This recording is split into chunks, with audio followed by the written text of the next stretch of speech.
But the temperatures are low. Excitement going up, though, around the city as we get closer and closer to game day.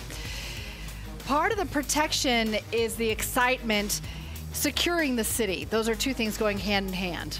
Well, it is one of the big challenges as both of these teams vie for the Lombardi Trophy on Sunday, but this is a major component of what Super Bowl week is all about. In downtown, you may have noticed more police officers, flying helicopters, a lot of watchful eyes on rooftops. It's like a Bruce Willis movie. Joe Hankey is here to explain how this impacts football fans and residents alike as they make their way in downtown Atlanta. Joe?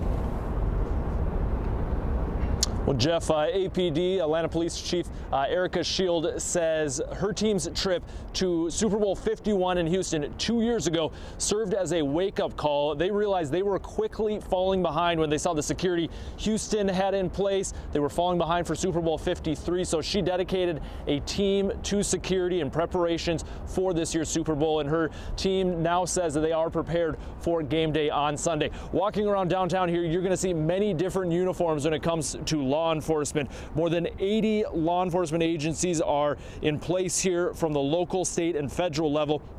Those agencies each represent different specialties, and they are working under what is called Unified Command. If an event happens, the agency who is specialized in the scenario takes the lead and calls the shots.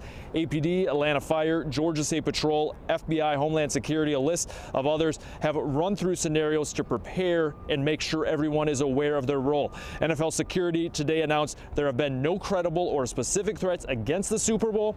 On the streets and behind the scenes, Super Bowl Security began monitoring the area 24/7 this past weekend. Our officers have been and will continue to be on 12-hour shifts with canceled off days. We began our Unified Area Command in our Joint Operations Center several days ago.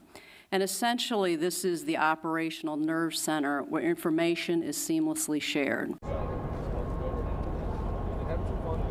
And for Sunday, Chief Erica Shields is also asking everyone to not drive down here, but use public transportation to get to the Super Bowl. If you do need to drive, she's saying plan a lot of extra time. Around the Super Bowl, sex trafficking, unfortunately, is something that often comes to the big game and the city hosting it. Homeland Security today announced a series of arrests and also rescues of people involved in sex trafficking. I'll have an update on that coming up at 6. We'll send it back to you in studio.